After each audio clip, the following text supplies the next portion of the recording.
River Thames, as we know it today, was created about 10,000 years ago by the meltwater from the ice sheets that covered much of the United Kingdom during the last ice age. In fact, the Thames marks the point at where the ice sheet stopped and the temperate climate began. Prior to the Ice Age, the Thames was actually a tributary of the river now known as the Rhine in Germany, as the United Kingdom was not an island separate from Europe at that time. The Thames Valley was first settled around 400,000 years ago, but it was not until the Roman Empire invaded Britain in the year 43 that the area, then called Londinium, was first transformed into a permanent settlement. The Romans discovered that by using the natural tide pattern of the river, they could get their ships 80 kilometers inland without using any effort.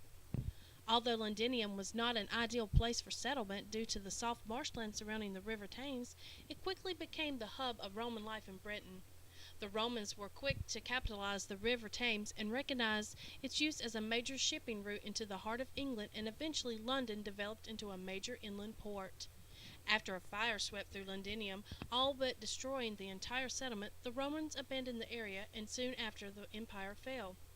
The area was soon to be settled again and was quickly established as England's capital city, with the river proving to be both strategic and defensive, and providing a natural way for goods to be imported into and out of London. London soon flourished, and by the Victorian era, the Thames had become the busiest inland port in the world, importing spices from the Far East and tobacco from the Americas. In fact, the Thames was so busy that the Victorians created vast docks inside the city itself, many of which remain today, although they are now used mainly for leisure purposes. Following the success of the Victorians in using the River Thames for trade and industry, the river soon became severely polluted and became devoid of all life. In fact, the river had always been used as dumping grounds. The Romans had used it as a landfill site, throwing all manner of rubbish into the river.